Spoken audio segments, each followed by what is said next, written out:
میں کبھی تفصیل میں اس قصے کو نہیں سنا سکا کہ میرے جذبات میرے اوپر غالب آ جاتے ہیں، میرے الفاظ بکھر جاتے ہیں، ٹوٹ جاتے ہیں، میرا بند ٹوٹ جاتا ہے۔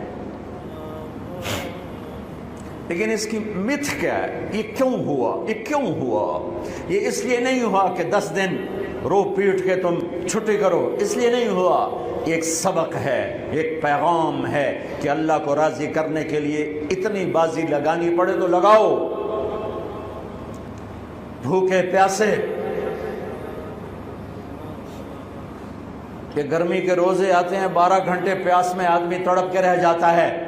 تمہیں خبر ہے میرے نبی کی اولاد 72 گھنٹے پیاسے، پیاس کی شدت، پانی کا قطرہ نہیں، اور آگے انسان کی شکل میں درندے کھڑے ہوئے ہیں۔ جب سارے جان نثار شہید ہو گئے، تھوڑا سا سنا بھی دیتا ہوں، جب سارے جان نثار شہید ہو گئے تو پیچھے اہل البیت رہ گئے۔ اہل البیت، سب سے پہلے شہید کا نام بتاتا ہوں، مسلم بن اوسج، جو امام صاحب کے، امام علی مقام کے قافلے میں جو پہلے شہید ہیں، مسلم بن اوسج۔ اور ان کی طرف سے جو 2 پہلے قتل ہوئے، سالم اور یسار، اور ان کو قتل کرنے والے تھے عبید اللہ بن عمیر الکلبی۔ ایک ابن زیاد کا غلام تھا، ایک ربیعہ بن زیاد کا غلام تھا۔ وہ دونوں نکلے تو اس کے مقابلے کے لیے بربر بن خضیر اور حبیب بن مطاہر نکلے حسین علی مقام کے لشکر سے۔ تو عمیر بن وہب کلبی وہ کوفہ سے اٹھ کے آئے تھے، کوفہ سے بیوی سمیت آئے تھے، بیوی کا نام ام وہب، حبشی تھے۔ کہنے لگے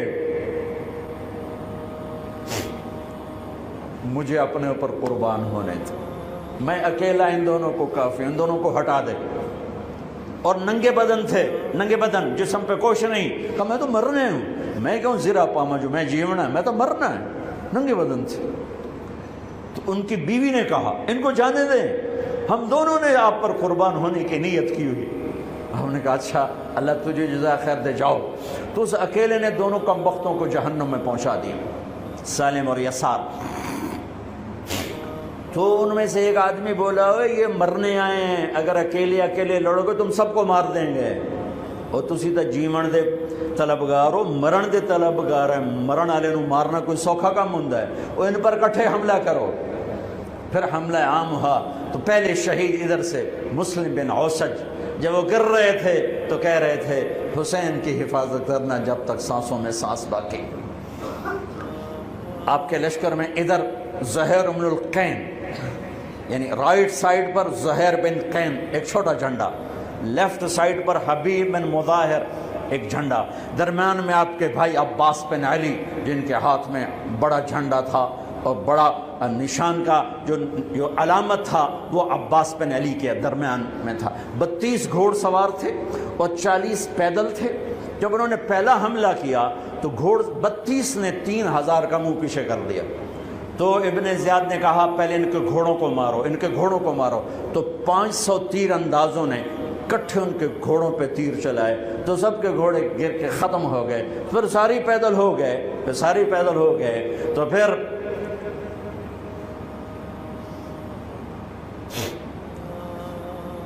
میں اٹک جاتا ہوں، اس لیے پھر میں آخر میں بیچ میں زہیر کی شہادت سنا دوں۔ زہیر بن القین، جب نماز کا وقت آیا، ظہر کا وقت داخل ہوا تو آپ نے اشارہ کیا زہیر یہ شمر سے کہو نماز پڑھنے دے۔ ہاں، اگر 1439 سال میں نماز کی معافی ہوتی تو اہل کربلا کو ہوتی، لیکن حسین نے سجدے میں سر رکھ کے بتلایا کہ نماز نہیں چھوٹ سکتی، سر کٹ سکتے ہیں۔ تو انہوں نے آگے ہو کر کہا کہ بھائی نماز کے لیے جنگ روکو۔ تو کوفی لشکر کا ایک سردار تھا حسین بن نمیر، اس نے کہا تمہاری تو نماز قبول ہی نہیں ہوتی۔ تو انہوں نے کہا لعنت تجھ پر، تیری نسلوں پر، جس گھر کی تو فعل نماز ملی انہی کی نہیں ہوتی اور تمہاری ہوتی ہے. تو واپس آ کر کہنے لگا کہ وہ نماز کی اجازت نہیں دے رہے. فرمایا نماز تو نہیں چھوٹے گی نا. یہ فیصلہ آباد والوں کو نہیں، 7 بر اعظم کے ایمان والوں کو پیغام ہے کہ زیر خنجر بھی یہ پیغام سنایا ہم نے. نماز نہیں چھوٹ سکتی، نماز نہیں چھوٹ سکتی. اللہ کی قسم کوئی مسئلہ نہیں تھا اگر یہ چھوڑ دیتے. جنگ سے پہلے آنکھ لگ گئی، آنکھ کھلی تو ہنس پڑے. بہن نے پوچھا ایک ایڑا ہاسے دا ویلا ہے، موت سر تے کھلوتی ہے. فرمایا بہن ابھی اللہ کے نبی کو خواب میں دیکھا ہے، کہہ رہے ہیں بیٹا میں لینے کے لیے آ چکا ہوں. موجوں ہو گئی، لینے کے لیے آ چکا ہوں. چھوڑ دیتے تو پھر گلستان کالونی والوں کو بھی گنجائش مل جاتی، چھٹی جا سکتی ہے. 6 بر اعظم کے انسانوں کو پیغام دیا کہ ٹکڑے ٹکڑے ہو جاؤ، نماز نہیں چھوڑ سکتی. فرمایا آدھے نماز پڑھو آدھے جنگ کرو، صلاۃ خوف. آدھوں نے نماز پڑھی آدھوں نے جنگ کی. 15-20 تو پہلے شہید ہو چکے تھے. پھر آدھوں جنہوں نے نماز پڑھی تھی انہوں نے جنگ کی اور دوسروں نے جا کے نماز ادا کی. اصل سے پہلے سب. جب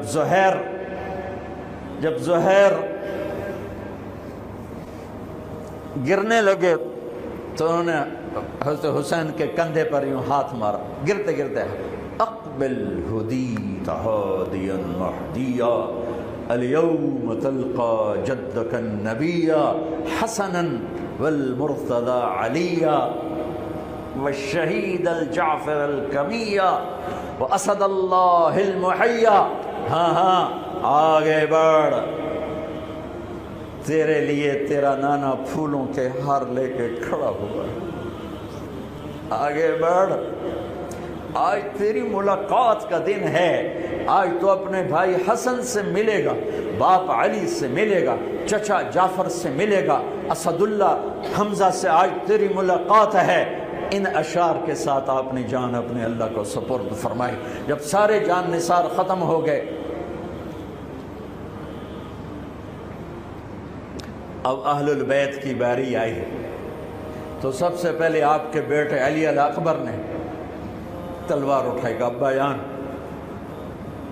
آپ سے پہلے مرنا چاہتا ہوں، آپ کو مرتا نہیں دیکھ سکتا، آپ سے پہلے مرنا چاہتا ہوں، مجھے اجازت دیجیے. ہم نے کہا بڑھو اللہ کے نام پر، جا ملو اپنے اجداد کے ساتھ. تو بڑے حسین تھے علی الاکبر. جس طرف گئے وہ آگے آگے، کوفی آگے آگے، یہ پیچھے پیچھے. تو 1 اور 3,000 کیا مقابلہ تھا. آخر خاک و خون میں لوٹائے گئے، تڑپ کے گرے. تو پھر حسن کے بیٹے قاسم کا چچا میں نہیں جانا، اس قافلے میں، اس حسینی قافلے میں اہل البیت وہ 17 قتل ہوئے. ان میں سب سے حسین قاسم تھے، قاسم بن حسن.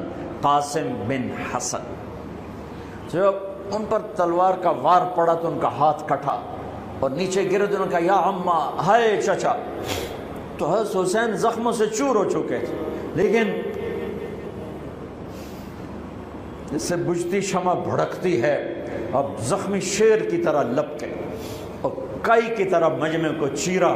جب وہاں پہنچے تو وہ ایڑیاں رگڑ رہے تھے اور خاک و خون میں لت پت تھے. تو اٹھا کے سینے سے لگایا. ان کی آخری ہچکیاں ان کے سینے پہ ختم ہوئیں. کہنے لگے بھتیجے آج تیرا چچا بڑا بے بس ہے، آج وہ تیری مدد کو نہیں آ سکتا ہے، لیکن ایک دن آنے والا ہے جب تیرے نانے کی عدالت میں فیصلہ ہوگا. پھر ان کی لاش کو اٹھایا.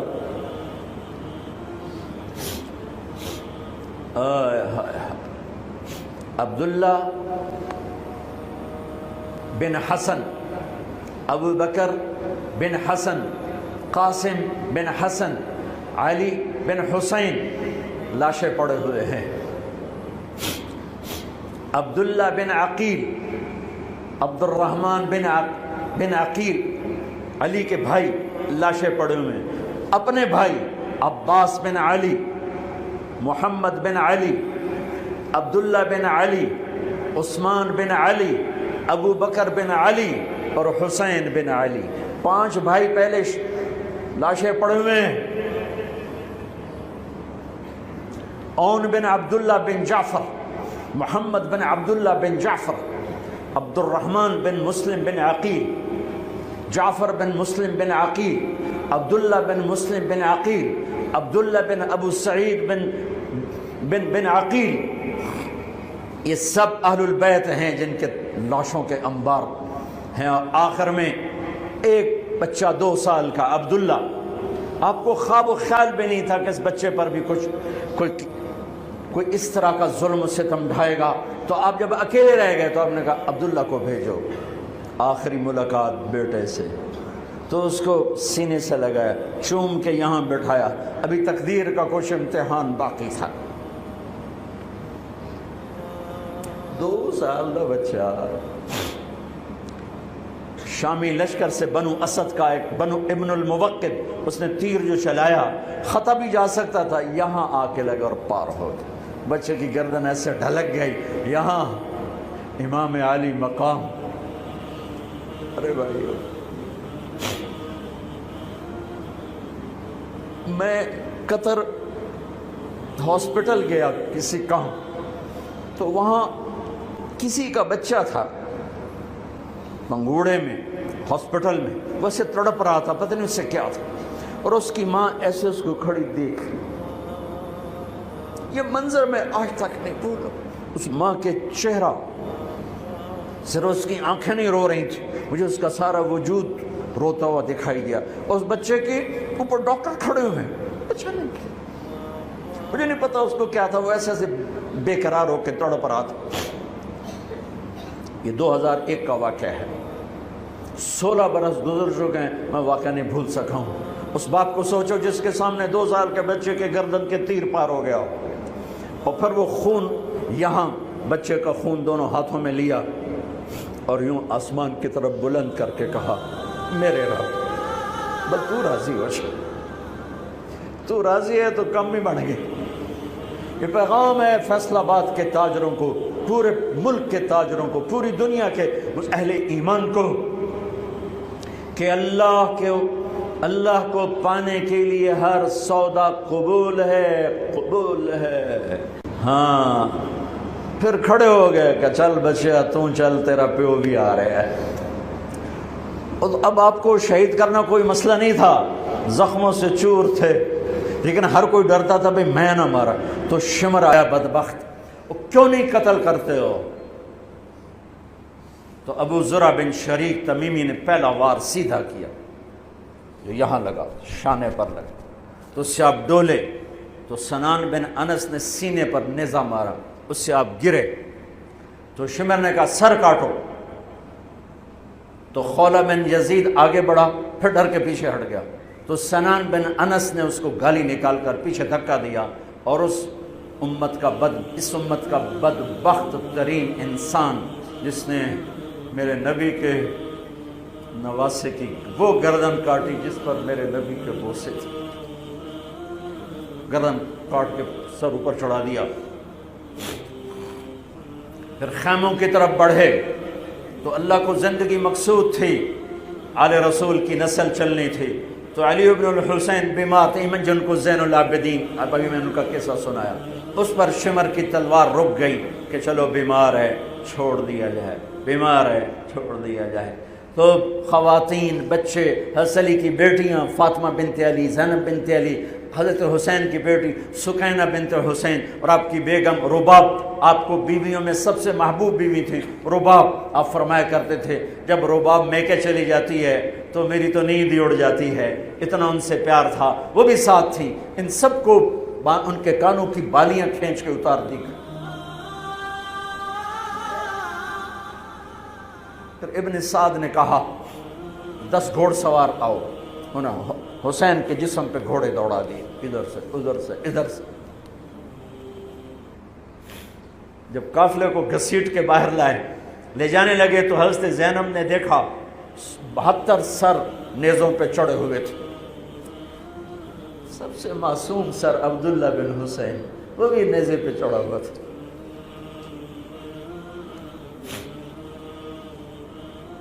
ہم نے کربلا کو افسانہ بنا دیا، یہ کمائی کا ذریعہ بنا لیا۔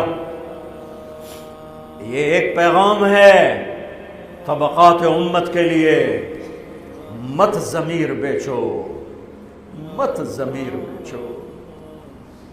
ٹکڑے ٹکڑے بدن، تو حضرت زینب کی زبان سے چند الفاظ نکلے جنہوں نے، آپ حیران ہوں گے، کوفی لشکر والے رونے لگے جو ابھی قتل کر رہے تھے، ان کی آنکھوں میں آنسو آ گئے۔ قوا محمدا وا محمدا،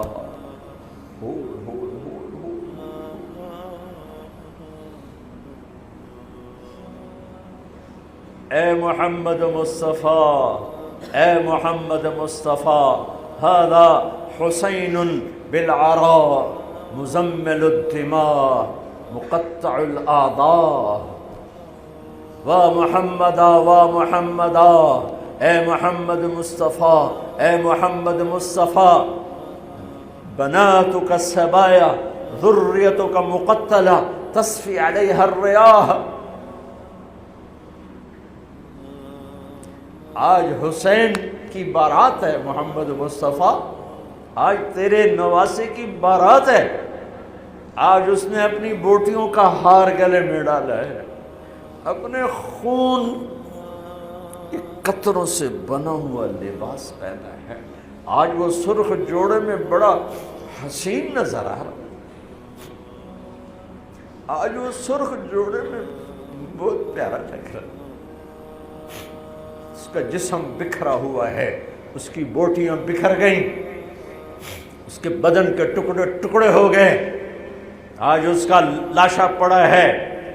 یا ہے محمد مصطفیٰ، آج آپ کی بیٹیاں قید میں ہیں، آپ کی اولاد ذبح ہو چکی ہے، ان پر کفن ڈالنے کی اجازت نہیں دی تھی ان بدبختوں نے، تو تصفی علیہ الریاح، کوفے والوں نے کفن بھی نہیں دینے دیا، تو ہم ہوا نے مٹی اڑا کر آپ کی اولاد کو مٹی کا کفن پہنا دیا ہے۔ ہاں، یہ کٹا ہوا سر پھر صرف حسین کا ابن زیاد کے سامنے پیش کیا گیا، تو اس نے منہ پہ چھڑی ماری، پھر چھڑی ماری، پھر کہنے لگا میں نے ایسا حسن نہیں دیکھا کہ مر کے بھی چہرہ مسکراتا چمکتا ہو۔ تو حضرت انس نے کھڑے ہو کر کہا او ظالم، یہ چھڑی یہاں سے ہٹا، نہ کر، میں نے ان ہونٹوں پہ اللہ کے نبی کے ہونٹوں کو لگتے دیکھا ہوا ہے، نہ کر۔ کہنے لگا تو بوڑھا نہ ہوتا تو میں تیری گردن اڑا دیتا، تیری عقل خراب ہو گئی ہے، تو میں میری نہیں، تیری عقل بگڑی ہے، آنے والے دن تو دیکھے گا تیرے ساتھ کیا ہوگا۔ پھر یہی سر یزید کے سامنے رکھا گیا، اس نے منہ پہ چھڑی ماری، تو زید ابن ارقم کھڑے ہو گئے، کہنے گے نہ کر، میں نے ان ہونٹوں پہ نبی کے ہونٹوں کو لگتے دیکھا ہوا۔ میرے بھائیو، نماز کا وقت قریب ہو گیا، بلکہ میں نے زیادہ وقت لے لیا ہے، میں کسی کی تفصیل تو زندگی بھر کبھی نہیں سنا سکا، اشارے کر دیتا ہوں، پڑھو اس کو، پڑھو، خود پڑھو، پیغام لو، پیغام لو۔ ہے ظلم کا ساتھ نہیں دیا، جھوٹ کا ساتھ نہیں دیا، ذبح ہو گئے نسل سمیت، بچوں سمیت، پوری دنیا کے تجار کو پیغام ہے، جھوٹ سے بچ، خیانت سے بچ، سارے دفتر والوں کو پیغام ہے، رشوت سے بچو، رشوت سے بچو، ظلم و ستم ڈھانے سے بچو، ساری دنیا کے، میرے ملک کا ایک ایک طبقہ ضمیر بیچ کے سویا ہوا ہے، جہاں انصاف دینے والے بک جائیں، جہاں جج کے قلم کی قیمت لگے، جہاں جس دیس کے جج کو خریدا جا سکتا، جس کے قلم کو خریدا جا سکے، جس دیس کے وکیل کو خریدا جا سکے، جس دیس میں جھوٹے مقدموں کی بھرمار ہو، جس دیش کا ڈاکٹر مریض کو مریض نہ سمجھے گاہک سمجھے اور مرتے کی کھال اتارے، مرتے ہوئے کی کھال اتارے، جس دیش کا وکیل خود ایک مافیا گروپ بن چکا ہو، جس دیش کا، میں وکیلوں کا رونا کیا روں، میں ججوں کا رونا کیا روں، میرے دیش کا تو ریڑھی والا بھی ظالم ہے، مزدور بھی ظالم ہے، غریب بھی ظالم ہے، مالدار بھی ظالم ہے، ظلم کے اندھیروں میں دیش ڈوبا ہوا ہے۔ میرے بھائیو، ہمارا نیا سال شروع ہو چکا ہے، اور ہم توبہ کریں اللہ کی بارگاہ میں۔ میرے بھائیو، میں بہت دہراتا ہوں اس بات کو، جس فرد میں، جس قوم میں، جس دیش میں، جس خاندان میں، جس معاشرے میں ظلم ہوگا، جھوٹ ہوگا، دھوکہ ہوگا، وہ تباہ ہو جائیں گے، چاہے مسلمان ہیں چاہے کافر ہیں۔ جس دیش میں، جس قوم میں، جس ملک میں، جس معاشرے میں، جس فرد میں سچائی ہوگی، انصاف ہوگا، دیانتداری ہوگی، اللہ ان کی حفاظت کرے گا، عزت دے گا، چاہے مسلمان ہیں چاہے کافر ہیں۔ دنیا کی عزت ضرور ملے گی، کفر کے ساتھ ملے گی، کہ سچائی، دیانتداری، عدل و انصاف پر اللہ سایہ کر دیتا ہے، چاہے کفر ہے چاہے اسلام ہے، موت تک۔ کافر ہے تو موت تک، موت کے بعد ایمان کا فیصلہ ہے، لیکن اگر ایمان ہے تو یہ جہان بھی بن گیا، وہ جہان بھی بن گیا۔ یہی فیصلہ بات کی بات ہے۔ میں صبح نکلا، سیر کر کے واپس آ رہا تھا، مجھے دور سے ایک ریڑھی والا نظر آیا، سفید داڑھی، پگڑی، تو مجھے بڑا اچھا لگا کہ عام طور پہ ریڑھی والوں کا یہ حلیہ نہیں ہوتا ہے، تو لہٰذا دور سے میری نظروں میں جچ گیا۔ جب میں قریب سے گزرا تو میں نے پھر اس کو ایسے دیکھا، تو میں نے دیکھا وہ رو رہا تھا، ایسے خاموش آنسو، ساز خاموش ہیں فریاد سے معمور ہیں ہم، اور ایک ہاتھ ریڑھی پر تھا، ایک ہاتھ پیٹی پر تھا، جو کوئی پیٹی لایا تھا، اور ایسے رو رہا تھا، ایسے رو رہا تھا۔ تو میں رک گیا، میں نے کہا بزرگو خیریت تو ہے، آپ کیوں رو رہے ہیں؟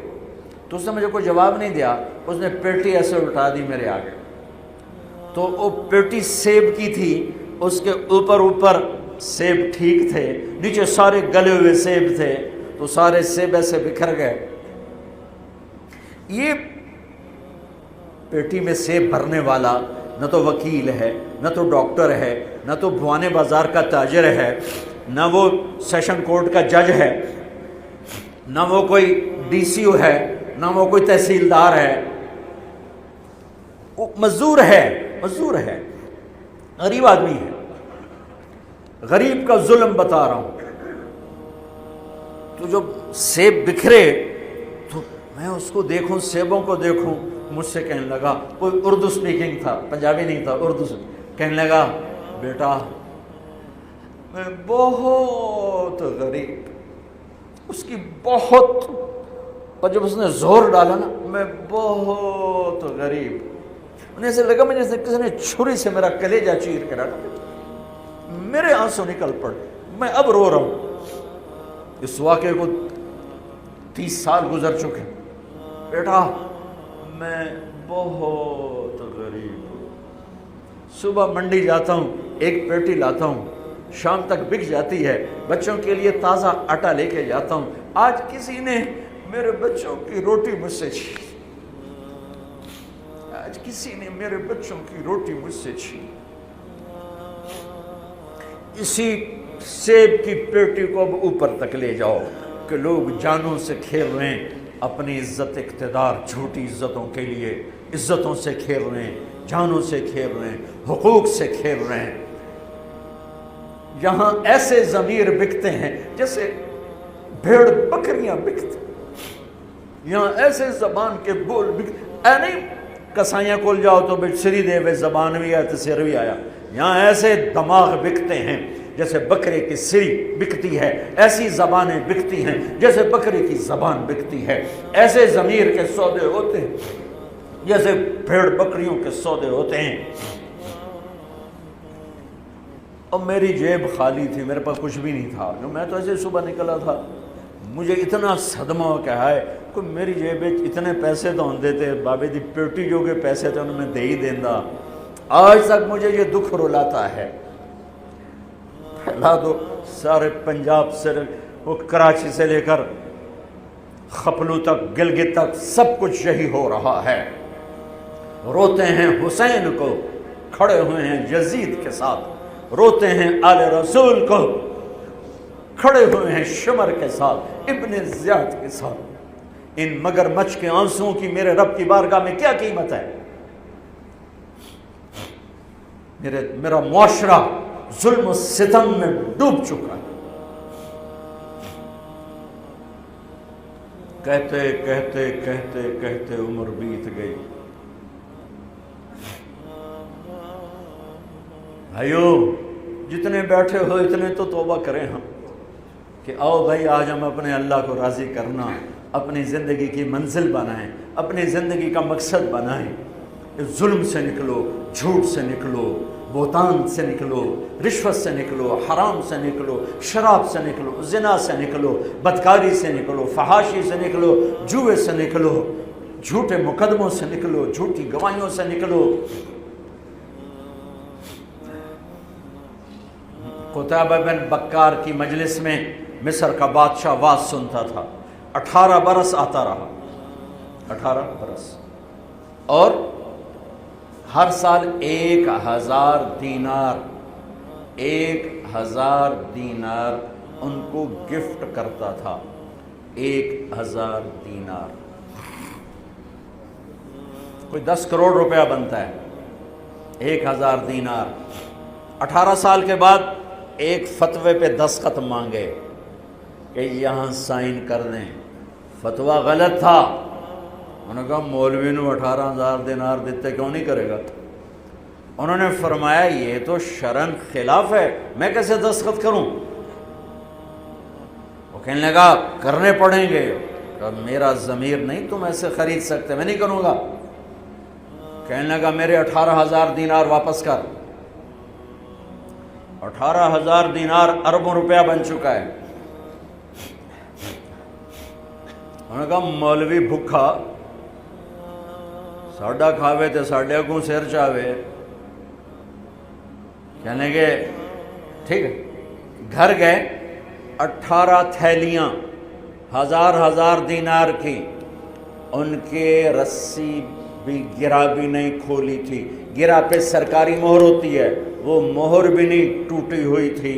جیسی تھی ویسی لا کر اس کے سامنے رکھ کے کہا تو میرے ایمان دا مول اتنا ہی لایا اے 18,000 نکل جا میری مجلس سے جو کم وقت. تو نے مجھے 18,000 میں خریدنا چاہا، تو نے میرے ایمان کی قیمت یہ لگائی تھی. جیسے وہ پڑا تھا اس کے منہ پہ مار دیا. بھائیو ایسا اللہ سے ایمان مانگو، ضمیر مانگو جو اللہ پہ تو قربان ہو، لیکن ان سکوں پر نہ بک جائے، ان ٹھیکروں پر نہ بک جائے. نیت کرتے ہو سارے؟ توبہ کرتے ہو میرے ساتھ؟ کہو یا اللہ میری توبہ، پھر کہو یا اللہ میری توبہ، پھر کہو یا اللہ میری توبہ. کی ہے تو اللہ کے ہاں قبول ہے، چونکہ میرے رب کو توبہ جیسے پسند ہے. سبحان اللہ. اور میری تمہاری تو عمر ہی کوئی نہیں ہے. میرا رب کہتا ہے میرا بندہ اتنے گناہ کر کہ زمین سے اٹھا کر آسمان کی چھت کو لگا دے، یہاں سے اٹھا کر آسمان کی چھت کو لگا دے، پھر صرف ایک دفعہ کہنا یا اللہ معاف کر دو، میں ساری معاف کر دوں. ہمارے گناہوں کی تو حیثیت ہی کوئی. میں نے مینچسٹر میں بیان کیا، آخر میں ایسے توبہ کروائی تو ایک نوجوان آ گیا، لاہور کا تھا. کہا جی مولانا صاحب یہ گناہ معاف ہو گئے سارے؟ میں نے کہا ہاں. یہ توبہ پہ ہو گئے؟ واقعی ہو گئے؟ میں نے کہا بالکل. جی میں نے بہت گناہ کیے ہیں، سارے معاف ہو گئے؟ میں نے کہا بالکل ہو. جی میں نے بہت کیے ہیں. میں نے کہا بیٹا تیری تو عمر ہی کوئی نہیں، تو نے کتنے کیے ہوں گے؟ تو رب کی رحمت کو جانتا نہیں. ہمارے بر صغیر کا معاملہ ڈراتے زیادہ ہیں. اتنا اللہ سے ڈرایا کہ اللہ سے جدائی کر دی، اللہ سے ہی بھگا دی. ایک دفعہ ایک آدمی کہنے لگا تسی مولویاں ساڈے کولو ساڈا رب بھی کھو لیا. بہت مالدار آدمی تھا. تسی مولویاں ساڈے کولو ساڈا رب بھی کھو لیا. تسی سانو رب کولو اتنا ڈرایا کہ اسی ہن آنے بھی پتہ نہیں ساڈے نال اس کرنا کی. میں نے کہا یار میں تو نہیں ڈرا، تمہیں تو خوشخبری دو بھائی اللہ کے پاس آ جاؤ، اللہ کے پاس آ جاؤ، نہ کہیں جہاں میں اما ملی، جو اما ملی تو کہاں ملی، میرے جرم خانہ خراب کو تیرے عفو بندہ نواز۔ اور کوئی راستہ ہے؟ اللہ کو مناؤ، ایک بول پہ مانتا ہے، ایک بول پہ مانتا ہے، ایک آنسو پہ مانتا ہے، پھر ٹوٹ جائے پھر کر لینا، پھر ٹوٹ جائے پھر کر لینا۔ اور یہ تبلیغ کا کام، اس کو سیکھنے کی محنت ہے، اللہ ہمت دے تو ٹائم لگانا۔ نیا سال شروع ہو رہا ہے، کسی سے لڑے ہوئے ہو صلح کرو، کسی کا حق مار کے بیٹھے ہو واپس کر دو، نہیں کرنے کی طاقت تو جا کے معافی مانگ لو کہ جب ہوگا میں دے دوں گا، جب ہوگا میں دے دوں گا۔ کسی کے ساتھ بغض ہے دل کو صاف کرو، کسی کا نفرت ہے دل کو صاف کرو، کسی سے بائیکاٹ کیا ہوا ہے ابھی جا کے اس سے مل لو، اس سے ملاقات کر لو، اور اس سے سینے سے لگا لو کہ نیا سال اس طرح شروع ہو کہ ہمارا دل پوری دنیا کے لوگوں سے صاف ہو۔ تو اللہ تعالیٰ بھی ہمارے گناہوں کو صاف فرمائے گا، معاف فرمائے گا۔ اللہ تعالیٰ ہمیں اور آپ کو عمل کی توفیق بخشے۔ جتنا مجمع آئے ہو، اگر نماز میں سستی ہے تو بھائی آج کے بعد نماز نہیں چھوڑ، ٹھیک ہے نا؟ اور